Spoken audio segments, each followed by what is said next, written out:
Papa pulang. Papa, Papa kalau kerja sehari berapa jam? 8. Dapat berapa duit, Ci? Sekitar 10.000.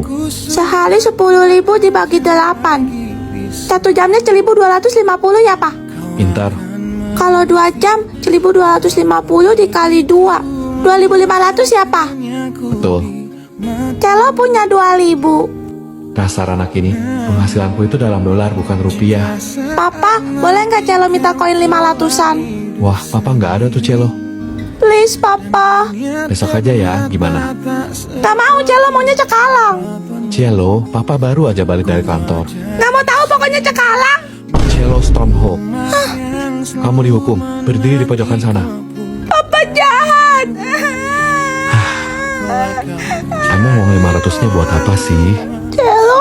Celo cuma mau beli waktu Papa 2 jam buat main lumah-lumahan sama Celo.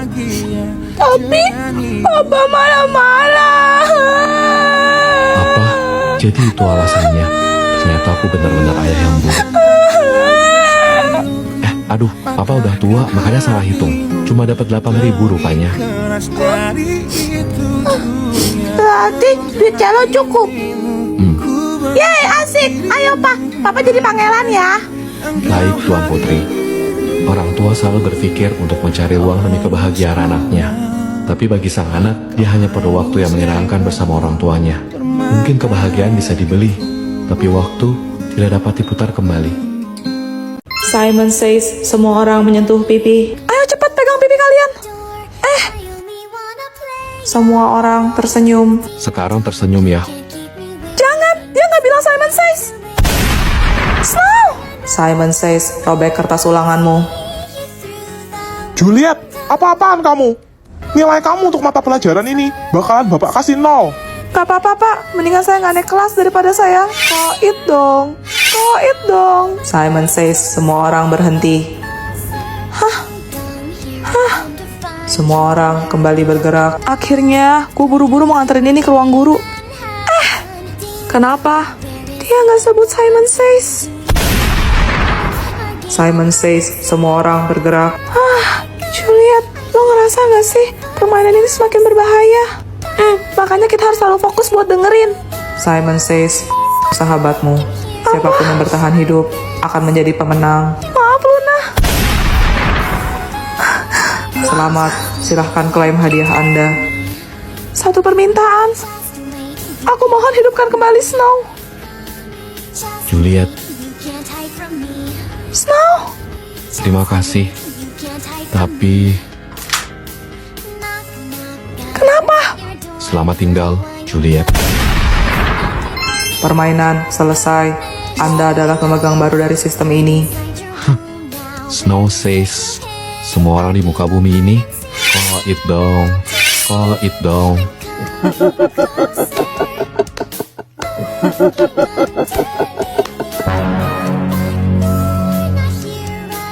Aku pulang.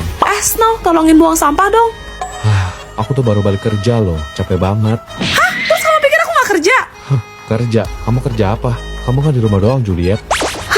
Oke, sekarang aku mau tanya sama kamu. Gaji pembantu sebulan berapa? 4 juta. Terus kalau bayar chef buat masak sekeluarga? 8 juta kali ya, soalnya aku nggak bisa nggak makan enak. Supir antar jemput anak sekolah? Sekitar 4 juta. Guru les privat? 3 juta. Anak kita 2. 6 juta. Ngurusin anak, mandiin anak, ngajak main? Ya, babysitter lah ya. Sebulan berapa? 5 juta. Kalau kamu sama anak-anak sakit, aku kan ngerawat sampai sembuh. Kira-kira suster gajinya berapa ya? 6 juta nggak sih? Terus belanja kebutuhan sehari-hari? Apa ya nama kerennya? Personal shopper, berapa? 3 juta. Ngurusin keuangan, perlu auditor. Gaji auditor berapa ya? Mater. 20. Mendengarkan keluhan kalian dan memberikan saran demi menjaga mental health kalian, itu tugas psikolog kan? Per konsul berapa tuh? 2 juta. Kita pukul rata aja, seminggu minimal 4 kali, sebulan 16 kali, berapa? Kok jadi gini? 32 juta. Kali 3 orang. 96 juta. Totalin 7 tahun. 155 juta sebulan. 13 miliar 20 juta. Mana gaji aku? Mampus. Terus pas udah dibilang aku gak kerja. Malam minggu bukannya pacaran, malah cowok kita pada latihan band. Bosan banget di Juliet. Lo tahu nggak cerita di balik foto ini? Apaan tuh? Kok serem? Jadi ada seorang ibu dan anak perempuannya yang pergi ke Target. Target itu kayak toserba di dalam mall gitulah.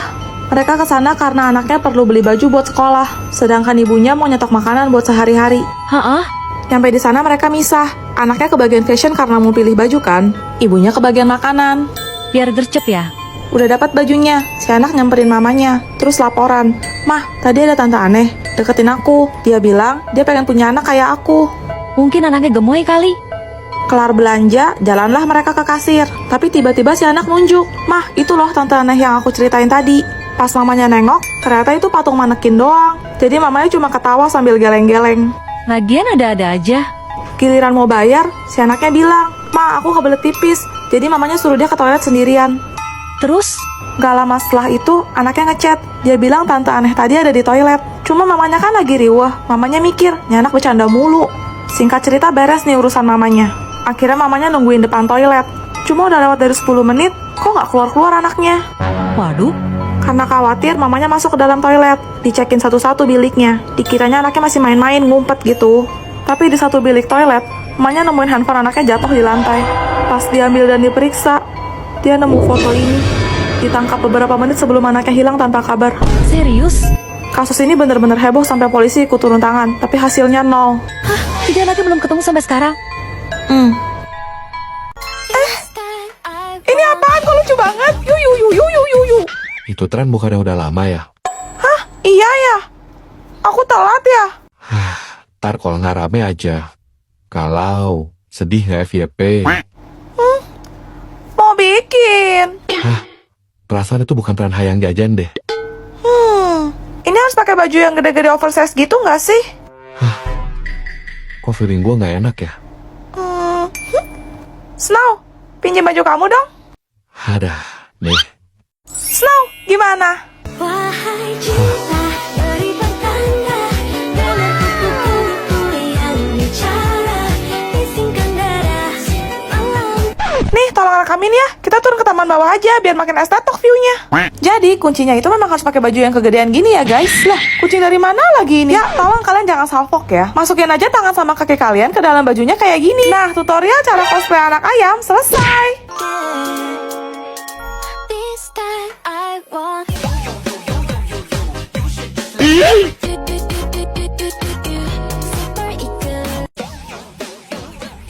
Juliet, Hai guys, hari ini gue bakal ngajarin kalian gimana caranya bikin POV. So, nonton sampai habis. Pertama, tulis skrip. Tuang ide kamu jadi cerita. Kedua, siap-siap. Ini tergantung dari berapa banyak karakter yang bakal main dalam POV kamu.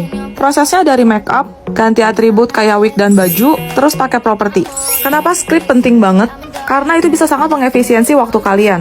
Kalian jadi tahu apa yang harus kalian lakukan. Soalnya semuanya udah tersusun rapi. Jadi kalian punya patokan dan tinggal eksekusi. Ketiga, hafalin dialog dari karakter masing-masing.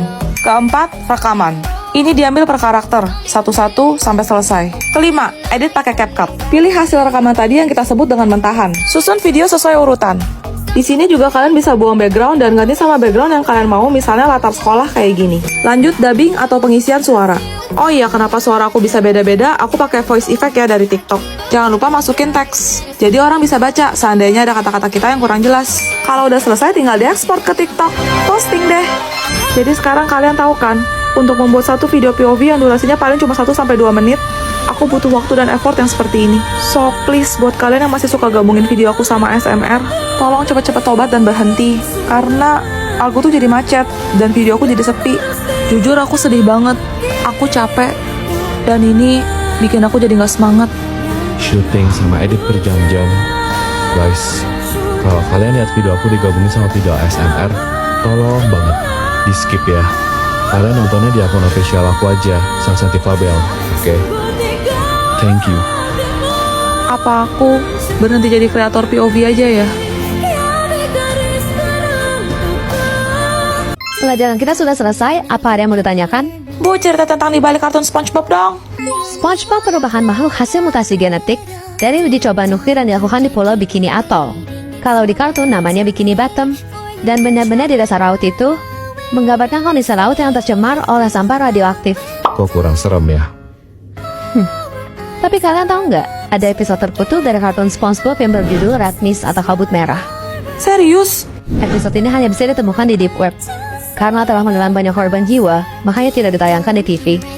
Kok bisa?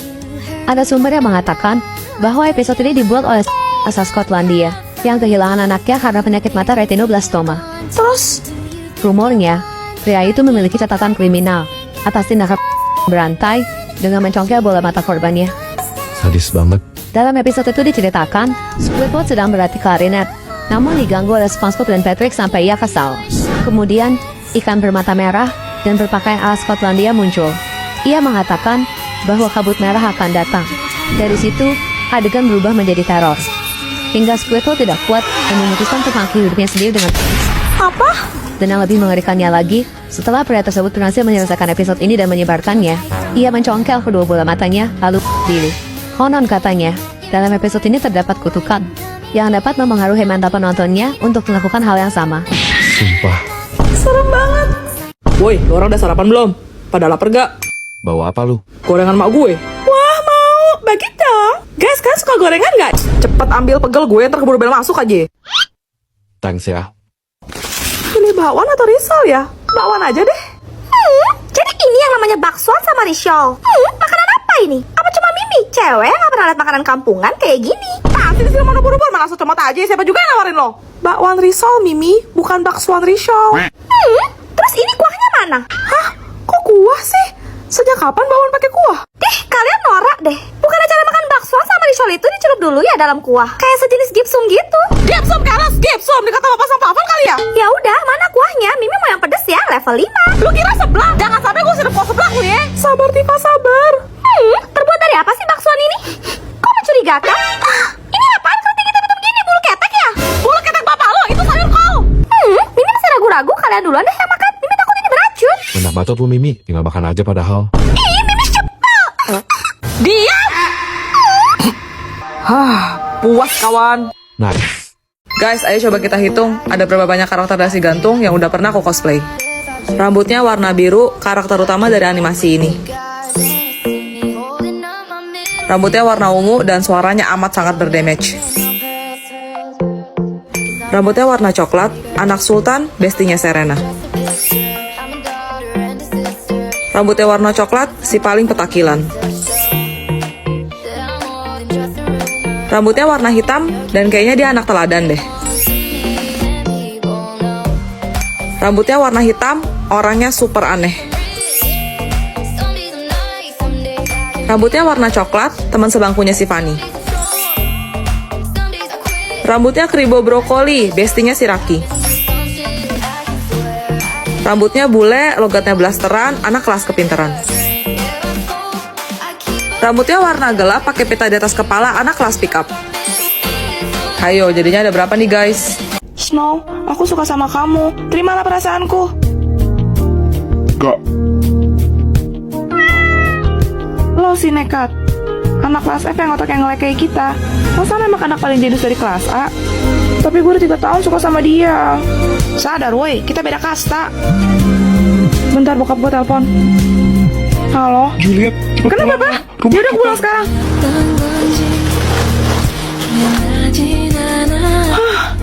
Kenapa rumah baru kita rata sama tanah gini, Pak? Maaf nak, papa kena tipu. Papa nggak tahu kalau rumah ini dibangun di atas tanah sengketa. Mana uang papa udah habis semua buat beli rumah ini. Rusdi, lo Rusdi kan? Ya ampun bro, lo kemana aja selama ini gue cariin. Mike apa kabar? Lo ngapain di sini? Gue lagi turun ke lapangan, liatin kerjaan kontraktor gue. Wah hebat banget lo sekarang, udah jadi pengusaha sukses lo ya. Mantep banget bro. Oh enggak lah, biasa aja. Om ini siapa, Pak? Ini Om Mike, sahabat papa pas kuliah dulu. Terus rumah kita gimana? Kita mau tinggal di mana sekarang, Pak? Astaga, ini rumah lurus. Sorry banget, gue nggak tahu. Ya udah, sebagai permintaan maaf gue, kalian sementara tinggal di rumah gue dulu deh. Nanti bakal gue bangun rumah yang lebih bagus buat kalian. Udah usah lah Mike, gak enak gue repotin lo. Nggak laru, santai aja. Dulu pas kuliah kan gue nyusahin lo. Gantian sekarang gue balas budi. Nanti gue suruh anak buah gue angkut barang kalian ke rumah. Pak, ini rumah apa istana? Gede amat. Masuk terus, anggap aja rumah sendiri. Mesti lepas sendal kali ya, takut kotor rumahnya. Saya Roslyn, istrinya Mike. Terus di